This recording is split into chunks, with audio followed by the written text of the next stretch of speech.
Eu sou o professor Inairo Gomes, Francisco Inairo Gomes.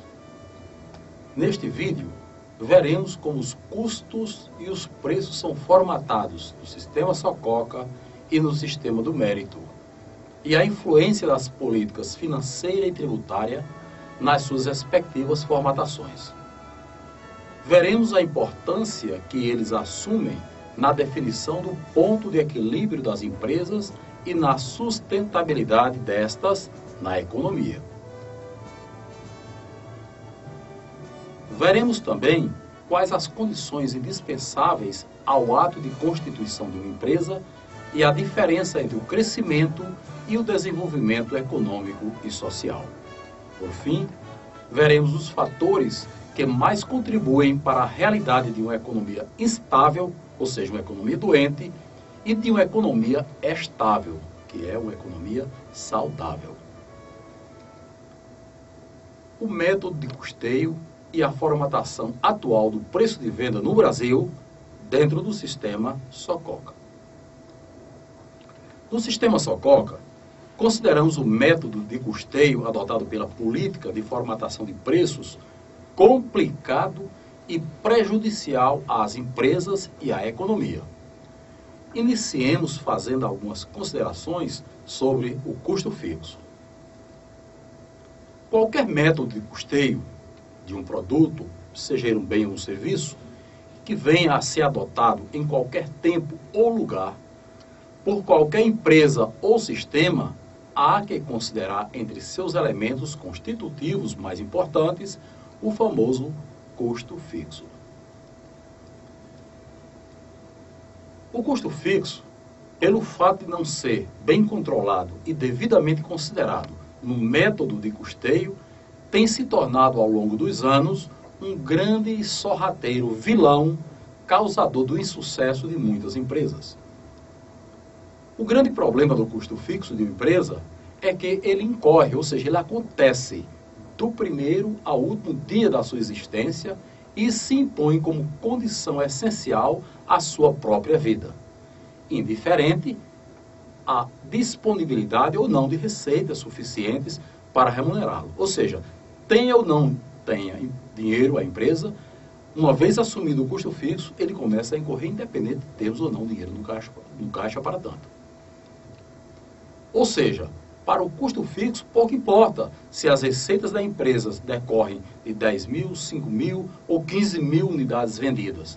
Tampouco se existem ou não as sazonalidades. Ele simplesmente incorre.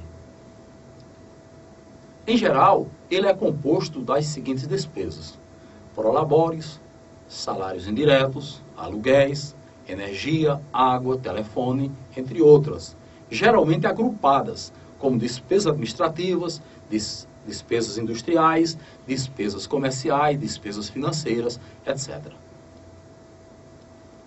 Imaginemos uma empresa cujo custo fixo seja 100 mil reais.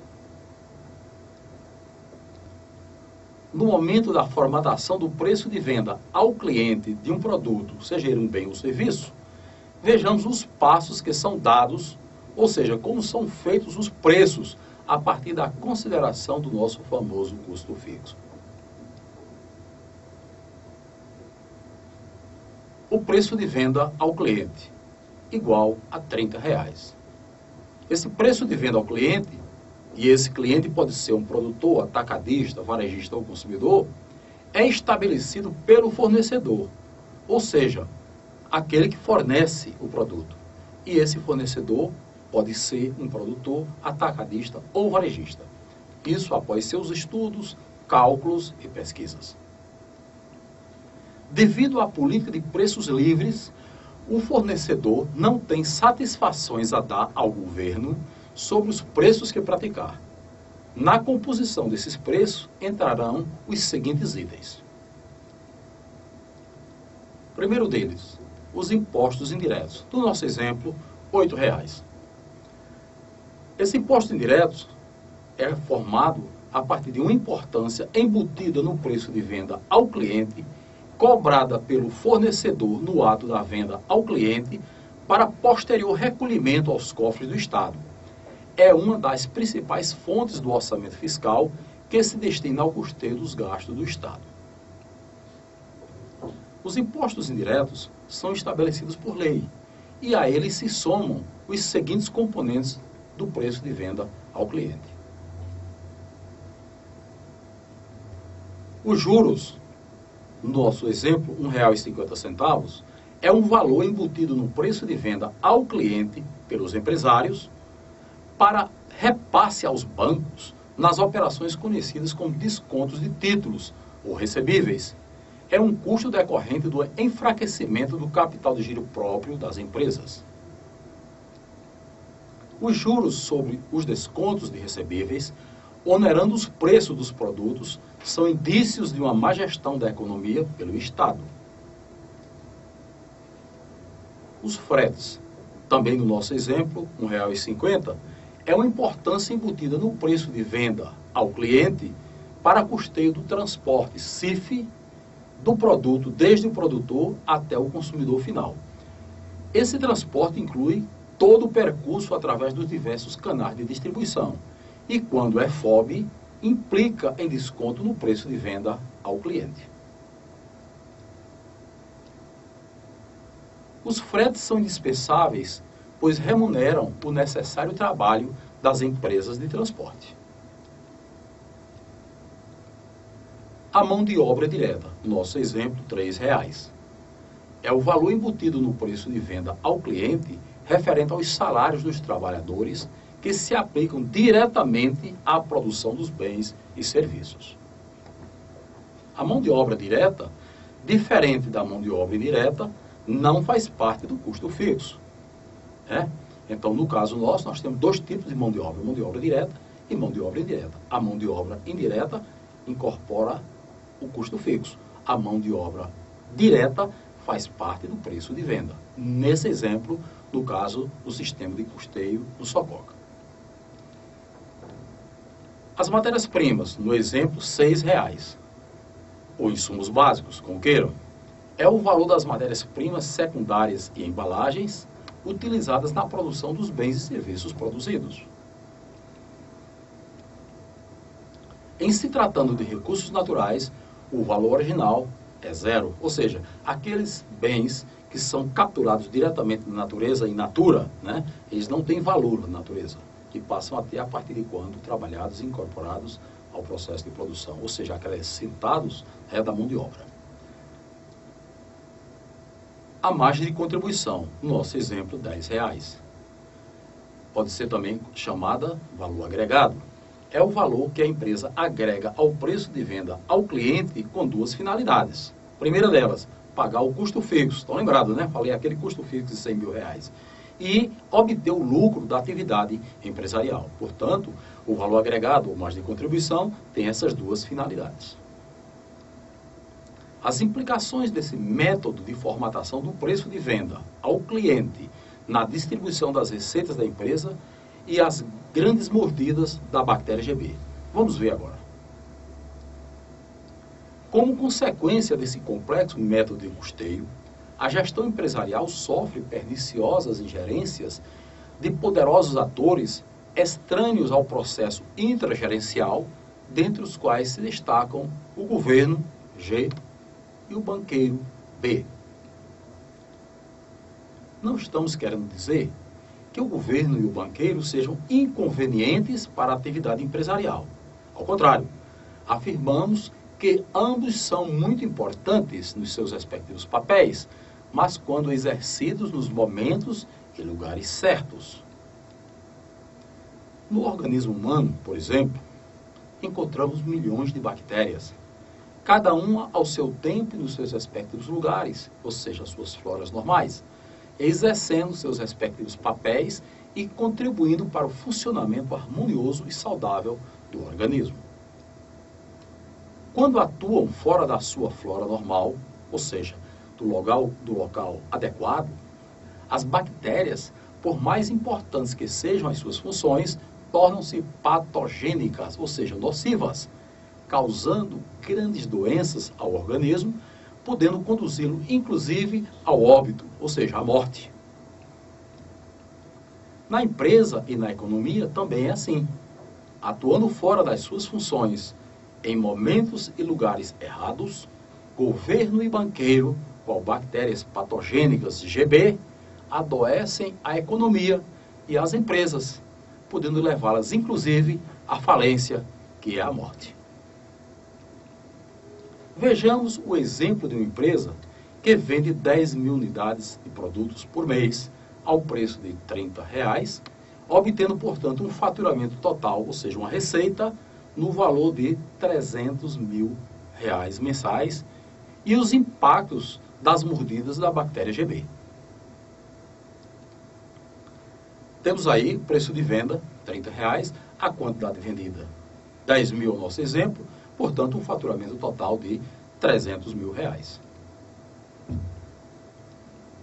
Observemos neste exemplo que a quantidade vendida, ali assinado a seta A, vezes o preço de venda B, é igual ao valor do faturamento I, né? Ou seja, A vezes B é igual a I, ou ainda 10 mil vezes 30 igual a 300 mil. Observemos que, doravante, ou seja, nos próximos slides, todos os cálculos seguem o mesmo raciocínio. Não esqueçamos que nesse preço de venda ao cliente de R$30 estão embutidos os itens C, D, E, F, G e H. Ou seja, os impostos diretos, os juros, os fretes, a mão de obra direta, as matérias-primas e a margem de contribuição. Muito bem. O resultado final dessa política de formatação do preço de venda é o seguinte. Do faturamento total da empresa, R$80 mil é arrancado para os cofres do Estado. São os famosos impostos indiretos que fazem parte da pesada carga tributária imposta à sociedade. Você vê o cálculo ali, 10 mil unidades vendidas, vezes R$8 de imposto direto que está embutido no preço, portanto, pagamento ao governo de R$80. Aliás, R$80 mil.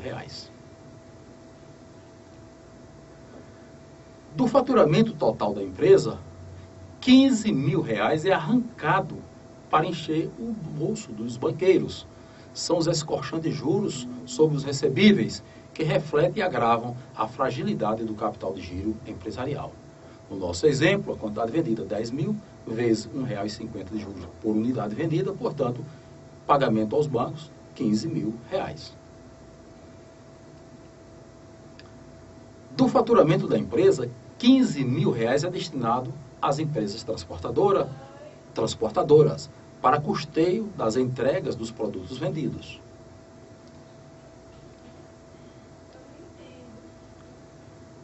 R$30 mil é destinado ao custeio da folha de pagamento dos salários diretos dos trabalhadores. E R$60 mil vai para pagamento dos fornecedores das matérias-primas. E, por fim, nós vamos ficar com a margem de contribuição. Do faturamento total da empresa, resta o lucro bruto de R$100 mil para pagamento do custo fixo, aqueles 100 mil que nós vimos, né? E, após isso, enfrentar um dos 3 resultados possíveis, que poderá ser o prejuízo, o ponto de equilíbrio ou o lucro, né? Ou lucro.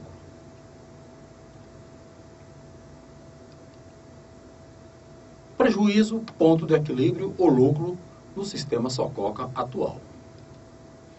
Ao realizar as suas operações, ao final, uma empresa pode esperar como certos um dos 3 resultados a saber: ou prejuízo, ou ponto de equilíbrio, ou lucro.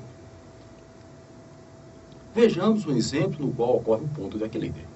E a forma atual como é feita a apuração do resultado obtido pela empresa. Imaginemos que a empresa, do exemplo dado, ou seja, 10 mil unidades vendidas ao preço de R$30 e faturamento total de R$300 mil, tivesse um custo fixo de R$100 mil. Vejamos no slide a seguir. Você tem ali a relação das despesas compondo o custo fixo, né? Prolabores, salários, aluguéis, água, energia, telefone, despesas comerciais, administrativas, industriais, financeiras, etc., que somadas dá R$100 mil. Esses R$100 mil vai incorrer independente de qual seja o faturamento da empresa. Nesse caso, 10 mil unidades vendidas. Pois bem, o preço de R$30 multiplicado por 10 mil unidades, temos, portanto, um faturamento de R$300 mil. E, como vimos, desses R$300 mil, 80 mil vai para o governo, 15 mil para os bancos, 15 mil para as transportadoras, os salários diretos 30 mil, os fornecedores recebem 60 mil e o lucro bruto que fica no caixa da empresa será, portanto, de 100 mil reais. Com esses 100 mil reais é que o empresário vai pagar o custo fixo. E o resultado dessa operação toda é lucro líquido igual a zero. E, consequentemente, investimento zero. A empresa não pode investir nada, uma vez que não tem lucro. O lucro zero, portanto, é o que nós chamamos de ponto de equilíbrio. Nessa situação, o empresário fica com aquela interrogação na cabeça. Esperança? Desesperança?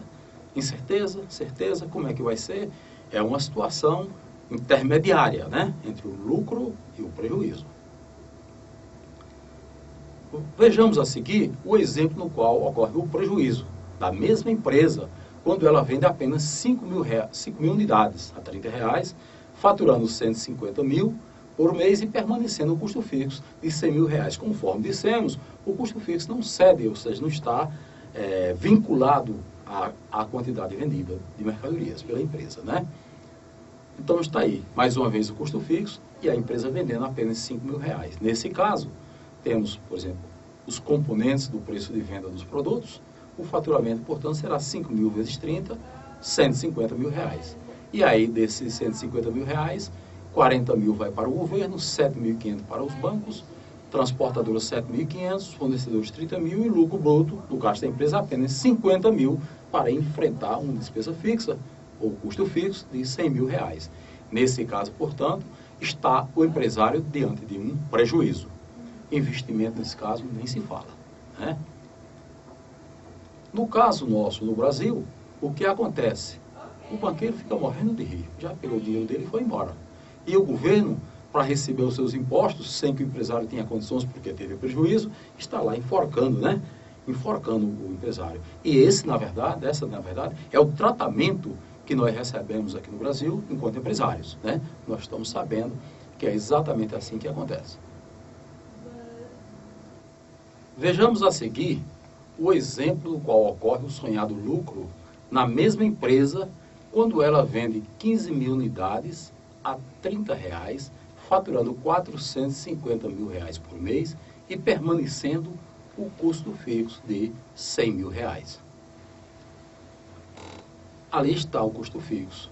Unidades vendidas, 15 mil reais. Veja que ali está o preço de venda. R$30 vezes 15 mil unidades vendidas, faturamento total 450 mil reais. E aí desses 450 mil reais estamos vendo 120 mil reais vai para o governo, 22.500 para os banqueiros, 22.500 para o transportador, salários diretos 45 mil, fornecedores de matérias-primas 90 mil e o lucro bruto, portanto, de 150 mil para fazer face àquele custo fixo de 100 mil reais. E aí nós pensamos, nesse caso temos um lucro, né, de 50 mil reais. E aí nós lembramos, olha, mas esse lucro líquido é lucro líquido antes do imposto de renda, porque ainda vai existir nesse lucro uma mordida da bactéria GB, que é o que acontece. O lucro líquido, portanto, de 50 mil reais, a IR, quer dizer, antes do imposto de renda. E aí vem menos imposto de renda, que ou seja, imposto direto sobre a renda, de 13.750, portanto, restando um lucro líquido, depois do imposto de renda, de apenas 36.250. Ou seja, a empresa, como empresário, faz todo esse conjunto, né, todo esse trabalho, né, esse investimento todo, fica com 36.250. E a bactéria GB já está a essa altura com 156.250 reais. Por isso, os empresários, com justa razão, ficam assim, nervosos, né, impacientes, né, e inconformados.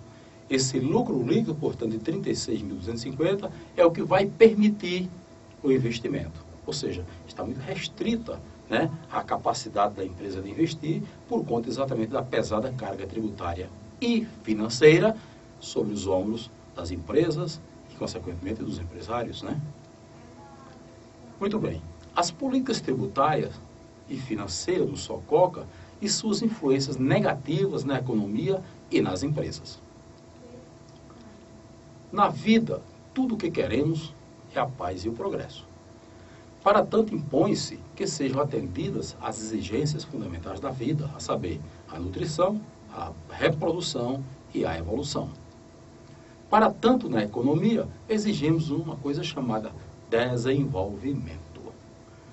O desenvolvimento, gente, é alimentação, habitação, saúde, educação, transporte, comunicação, lazer, né? E para ele acontecer, precisamos de quê?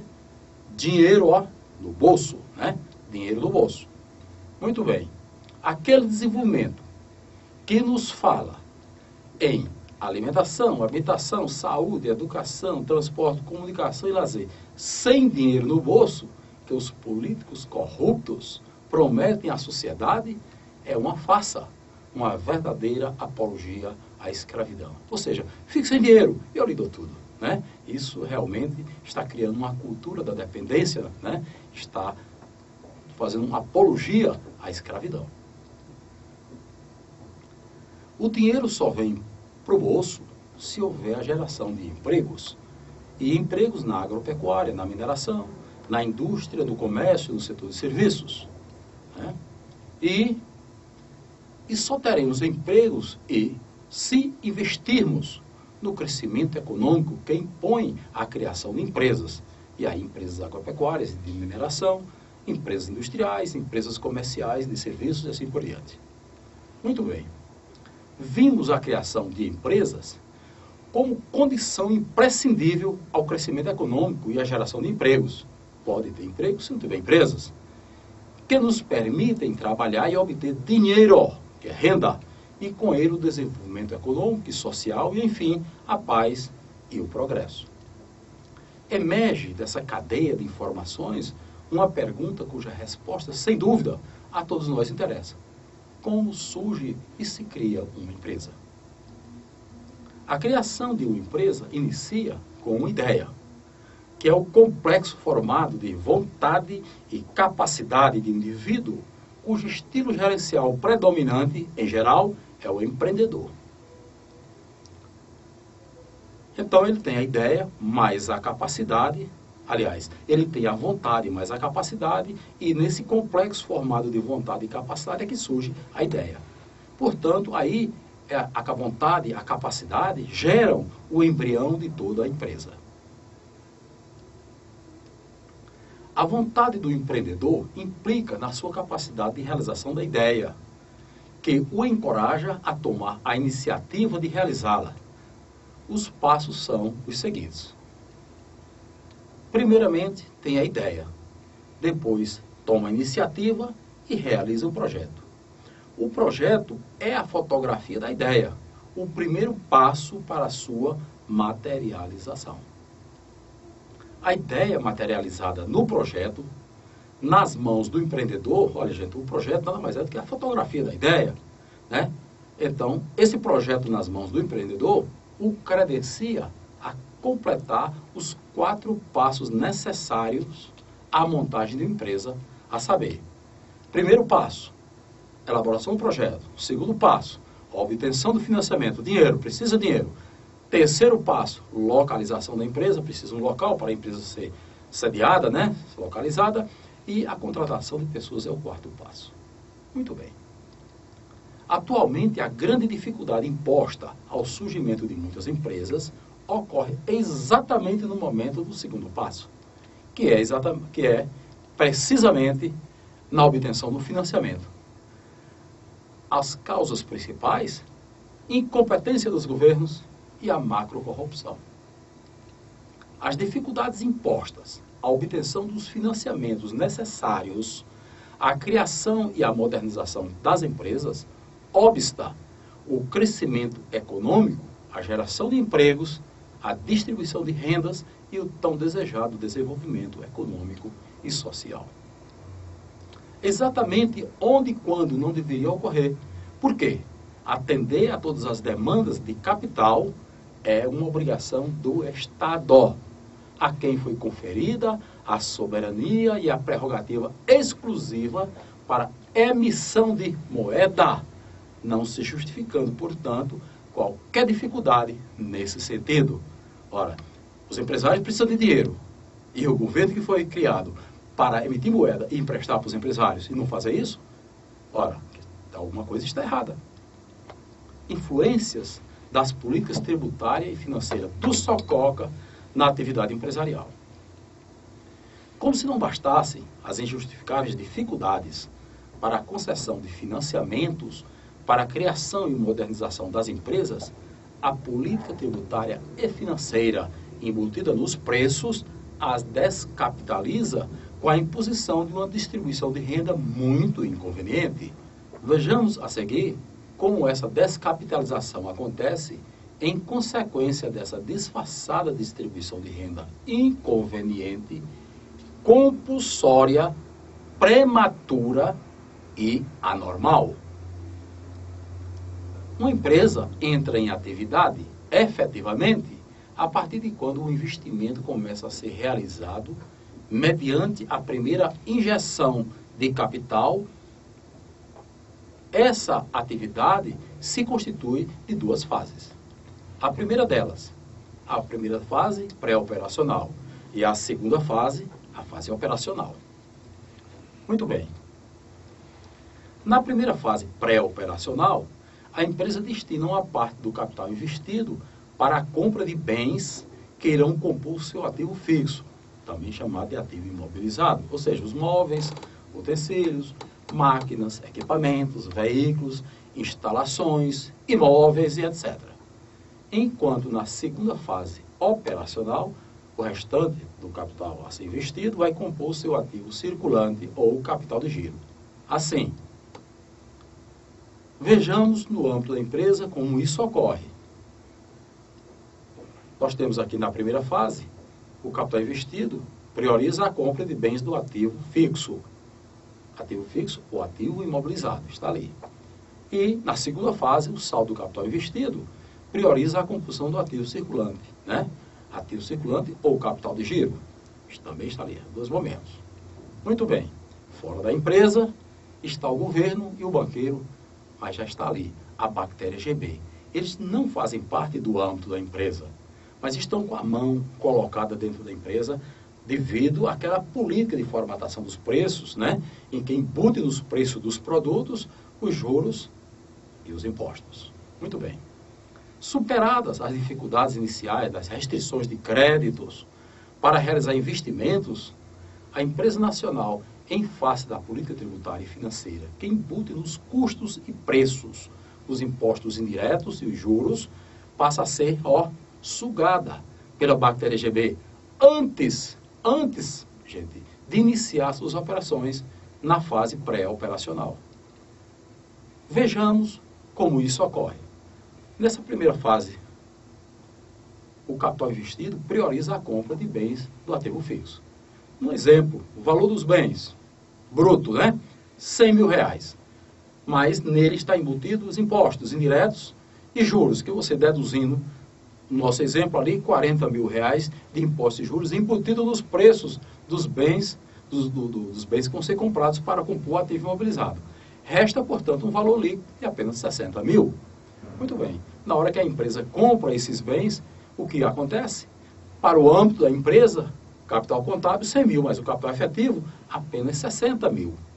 Enquanto o governo e banqueiro, a famosa bactéria GB, vai comer impostos de juros dos 40 mil reais.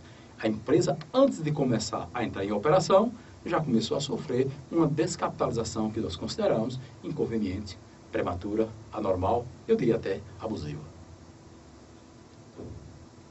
Iniciada a segunda fase operacional, a empresa nacional, em face da política tributária e financeira, que embute nos preços os impostos indiretos e os juros, passa a ser atacada permanentemente pela bactéria GB, que sugando a corrente sanguínea da empresa, o capital circulante, né?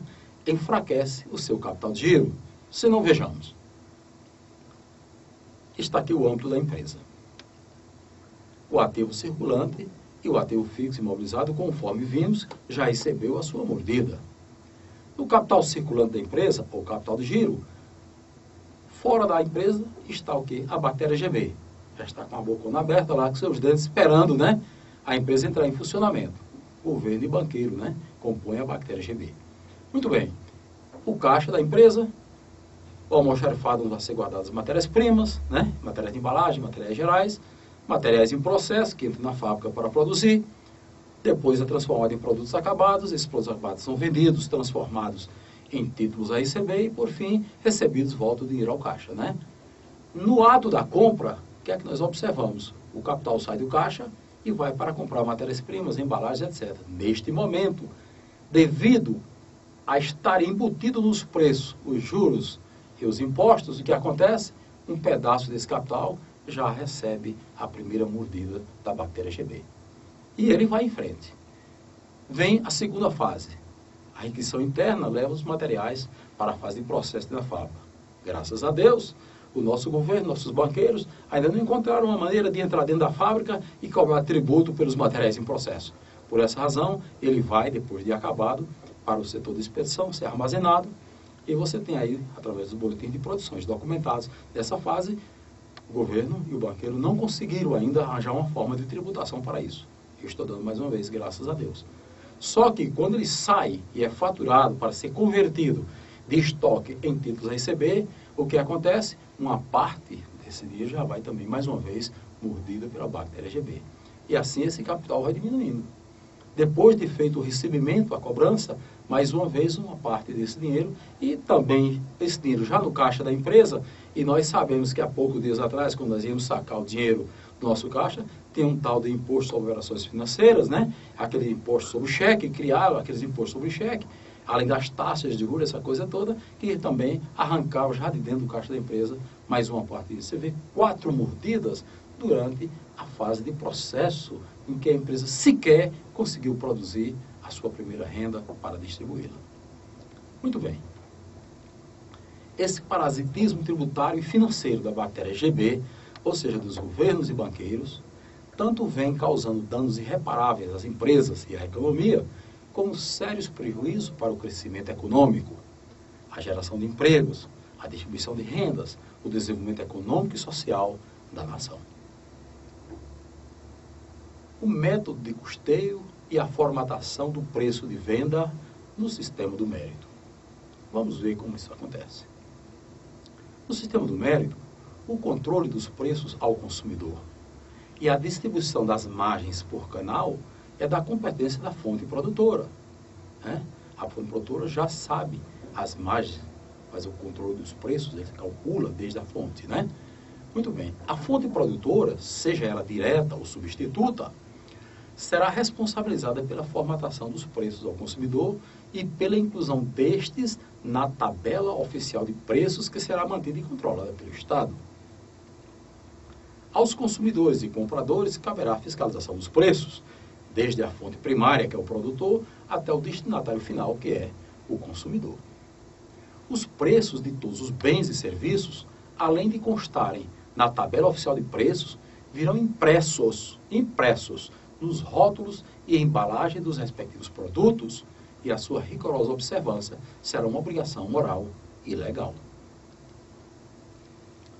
A impressão dos preços nos rótulos e embalagem dos produtos e as suas inclusões na tabela oficial de preços não implica em congelamento dos preços, hein? Mas tão somente em disciplinamento. Somente em disciplinamento. Não tem negócio de congelamento de preços. Assim, havendo a necessidade de mudança no preço de um determinado produto, a fonte produtora poderá fazê-lo, mediante prévia aprovação de solicitação ao Estado, instruída com a necessária apresentação da sua planilha de custos, justificando o seu pedido. No entanto, uma vez no mercado, o preço impresso em um produto será mantido sem alteração de qualquer natureza, mesmo diante de posteriores reajustes de preços, devidamente autorizados, incluídos na tabela oficial de preços. O método de custeio de um produto adotado pelas fontes produtoras no sistema do mérito, terá os seguintes componentes e seguirá, em linhas gerais, o seguinte modelo padrão. Conforme falamos, qualquer método de custeio, em qualquer tempo, lugar, empresa ou sistema, há que considerar entre seus elementos constitutivos mais importantes o custo fixo. No sistema do mérito não será diferente. Imaginemos agora uma empresa cujo custo fixo é de R$210 mil. Chamamos a atenção para o fato de que as despesas comerciais, componentes do custo fixo, incluirão as despesas de distribuição, destinadas ao custeio dos canais de distribuição escolhidos pelo produtor.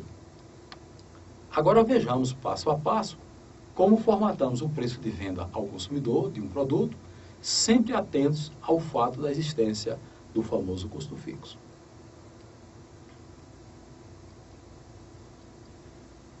Preço de venda ao consumidor, R$30. Pois bem, o preço de venda ao consumidor não é ao cliente, é ao consumidor. PVC será estabelecido pelo produtor, que após seus estudos, cálculos e pesquisas, o apresentará ao governo para o seu necessário controle. Este preço de venda ao consumidor, PVC, é aquele que a fonte produtora deve imprimir no rótulo do produto e informar ao Estado para inclusão na tabela oficial de preços. TRP. No caso, TRP, taxa reguladora de preço. É uma importância componente do preço de venda ao consumidor, a qual será recolhida ao Estado e que tem duas finalidades. A primeira delas, regular os preços, unificando-os em todo o território nacional, porque no sistema do mérito, os preços são tabelados em todo o território nacional. Você pode comprar 1 quilo de arroz na porta de casa, no melhor supermercado, os preços serão tabelados, né? E essa TRP vem facilitar exatamente a regulação dos preços, unificando-os em todo o território nacional. E a segunda finalidade da TRP é ser a fonte do orçamento regulador de preço destinado ao custeio dos fretes. Portanto, é o frete das mercadorias, né? Só que ele, em vez de ser pago diretamente a cada transportador no ato da negociação, ele é recolhido para um fundo e os transportadores receberão desse fundo, né? Que é o orçamento regulador de preços. Muito bem. Virão, portanto, do orçamento regulador de preços, cuja fonte é a TRP, os recursos para o pagamento dos fretes às empresas transportadoras. Matérias-primas, os insumos básicos. É o valor das matérias-primas secundárias e embalagens utilizadas na produção dos bens e serviços produzidos. Em se tratando de recursos naturais, diretamente capturados da natureza, o seu valor original é igual a zero, como já dissemos. Muito bem. E a margem de contribuição, ou valor agregado? É o valor que a empresa agrega ao preço de venda ao consumidor, com duas finalidades. A primeira delas, pagar o custo fixo. Inclusive, nesse custo fixo, está embutido o custo de distribuição e obter o lucro da atividade empresarial. Tá? Atividade empresarial. Muito bem. O valor agregado bruto dá à fonte produtora o condão de escolher o canal de distribuição mais adequado para a venda de seus produtos e decidirá sobre a remuneração das parcerias com atacado e varejo, como hoje acontece, mediante a cessão de parte da sua margem de contribuição e do valor correspondente ao seu custo fixo. Ou seja, é uma negociação da indústria com atacado e com varejo para vender os seus produtos, e ela vai oferecer os descontos sobre o preço de venda ao consumidor para que eles tenham o lucro deles e possam assim colaborar no processo de comercialização, como hoje acontece. Vejamos a seguir o exemplo de empresa que vende 10 mil unidades de produtos por mês ao preço de R$30, obtendo, portanto, um faturamento total, ou receita, do valor de R$300 mil por mês. Muito bem. Nós temos aí a quantidade vendida, R$10 mil. O preço de venda ao consumidor, 30, multiplicado por 10 mil, temos um faturamento total de R$300 mil. Observemos neste exemplo que a quantidade vendida, a seta A, vezes o preço de venda ao consumidor, B, é igual ao valor do faturamento total, I. Ou seja, A vezes B igual a, aliás, F, né? Faturamento total, F. Tem um equívocozinho ali no slide. Ok? Mas é F, tá lá. Ou seja, 10 mil vezes 30 reais igual a 300 mil. Observemos que nos cálculos que se seguem, adotaremos o mesmo raciocínio. Não esqueçamos que nesse preço de venda ao consumidor de 30 reais, estão embutidos apenas os itens C, D e E. Ou seja, a taxa reguladora de preço, para custeio dos fretes, as matérias-primas e a margem de contribuição. Um processo de custeio muito mais simples, com muito menos componentes embutidos, a exemplo que hoje temos dentro do Sococa. Muito bem, no sistema do mérito, a política de composição do preço de venda aplicada numa empresa resulta na seguinte distribuição da sua receita bruta. No caso aí, a quantidade vendida 10 mil, faturamento 300 mil, né? Do faturamento da empresa, ou seja, desses 300 mil, 30 mil será destinado ao orçamento regulador de preço, que vai para as mãos do Estado, né? Para pagamento às empresas transportadoras, referente aos fretes, às entregas dos produtos vendidos. Do faturamento da empresa, 60 mil será destinado ao pagamento dos fornecedores das matérias-primas e insumos básicos, ficando, portanto, certo, o lucro bruto, ou seja, a margem de contribuição, vezes os 10 mil, vai dar o lucro bruto para o pagamento do custo fixo, mais o resultado que a empresa vai obter. Fica, portanto, 210 mil reais. Com esses 200 mil reais, ela vai negociar com o atacado, com o varejo, e, se for o caso, de um consumidor direto, conforme o canal de distribuição escolhido pela empresa. Por fim, do faturamento total da empresa, resta esse lucro de 210 mil para o pagamento do custo fixo, conforme dissemos, e após isso enfrentar um dos 3 resultados possíveis, quais sejam o prejuízo, o ponto de equilíbrio ou o lucro antes do imposto de renda. Muito bem. Prejuízo, ponto de equilíbrio ou lucro no sistema do mérito. Como é o tratamento? Como já vimos, ao entrar em atividade, uma empresa pode esperar um dos 3 resultados, a saber, prejuízo, ponto de equilíbrio ou lucro. Tá? Muito bem. Vejamos um exemplo no qual ocorre o ponto de equilíbrio e a forma como, no sistema do mérito, é feita a apuração do resultado da empresa. Imaginemos uma empresa que vende 10 mil unidades ao preço de 30 reais, obtendo um faturamento total de 300 mil e cujo custo fixo é 210 mil reais. Está ali o custo fixo.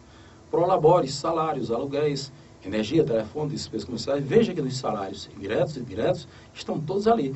Dentro do sistema do mérito, nós não temos aquela história de salários diretos. É todos os salários indiretos. Muito bem. 210 mil, o custo fixo. O preço, 30 reais, multiplicado por 10, portanto, um faturamento de 300 mil, 30 mil vai para os transportes, né, a TRP, e 60 mil para pagamento dos fornecedores. O lucro bruto, que fica no caixa da empresa, portanto, 210 mil para fazer face àquele custo fixo. Nesse caso, nós temos o quê? Uma situação de lucro ou prejuízo igual a zero, investimento também igual a zero e aquela real situação de ponto de equilíbrio. Muito bem. Vejamos a seguir o exemplo no qual ocorre o prejuízo na mesma empresa, quando ela vende apenas 5 mil unidades a 30 reais, faturando 150 por mês e permanecendo o custo fixo de 210 mil reais. Muito bem.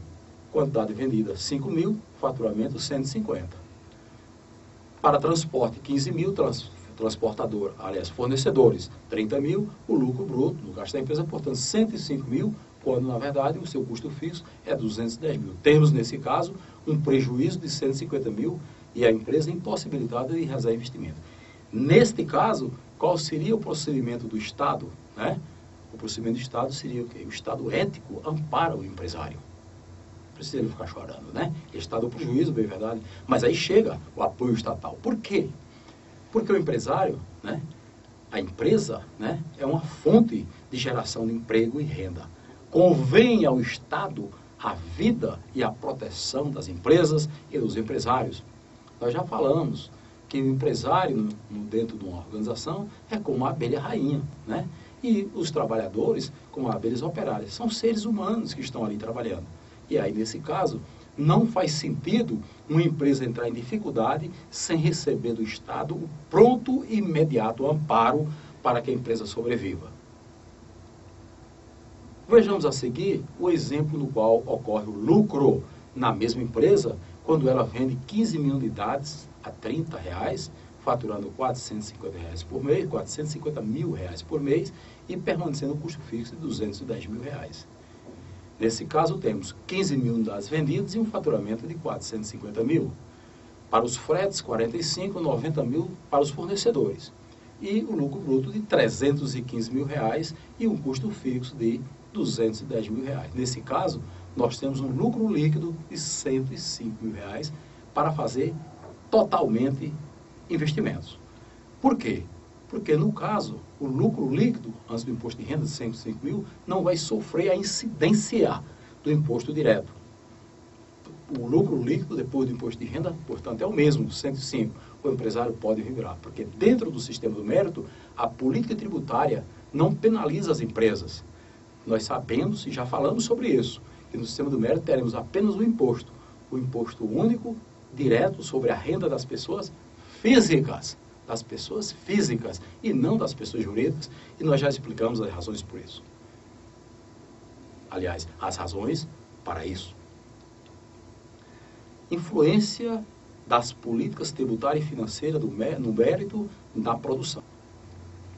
Afastada as dificuldades relativas às restrições de crédito para realizar investimentos, porque no sistema do mérito o crédito é pleno e público, já falamos sobre isso, a empresa nacional, agora sem a política tributária e financeira, aquela que embute nos preços, os custos, os impostos indiretos e os juros, não mais será atacada pela BACT-RGB na fase pré-operacional. Vejamos como isso ocorre. Na primeira fase, portanto, valor bruto dos bens, 100 mil. Impostos indiretos e juros embutidos nos preços, 0. O valor líquido dos bens, 100 mil. Portanto, na hora da compra, impostos e juros indiretos, não se fala em BACT-RGB, está exterminada a BACT-RGB. E o capital contábil igual ao capital efetivo. Isso é uma política saudável, né? Muito bem. Vamos ver aqui durante a segunda fase operacional, a empresa nacional, agora livre da política tributária e financeira, que embute impostos diretos e juros nos preços, não mais será sugada pela BACT-RGB, tornando-se mais dinâmica e competitiva pela proteção e reforço do seu capital de giro. Se não, vejamos. Aqui está o âmbito da empresa e a BACT-RGB é exterminada. Portanto, imobilizado, completo já sem mais tributação, E ali você tem o capital de giro. E sai o dinheiro do caixa e circula normalmente sem mais ser atacado pela BACT-RGB. Assim é que deve funcionar de forma saudável uma empresa e uma economia. Ok? Muito bem. Vamos em frente. Exterminado o parasitismo tributário e financeiro da BACT-RGB, ou seja, dos governos e banqueiros, conseguiremos duas importantes realizações. A primeira delas, eliminaremos uma das espécies de corrupção cuja prática está arrecadando muito dinheiro para as mãos dos governos corruptos, facilitando assim o seu conchavo com os banqueiros e a conhecida sangria do orçamento da União, a qual denominamos corrupção do atacado. As empresas nacionais, enfim, livres da BACT-RGB, poderão cumprir fielmente os seus verdadeiros objetos sociais, que é a geração de emprego e a distribuição de renda, contribuindo assim para o crescimento e o desenvolvimento econômico e social da nação, rumo ao progresso e à paz. Na sequência, trataremos da polêmica questão por que os preços sobem e quem são os responsáveis. Para tanto, analisaremos os seus aspectos filosófico, moral, político, econômico, financeiro, tributário, jurídico e contábil, entre outras, para ao final apresentarmos uma conclusão. Adquira os vídeos, exiba-os no trabalho, na escola, nas reuniões, entre amigos e principalmente em casa, a sua família. O conhecimento, gente, traz a verdade. E só ela, a verdade, nos libertará.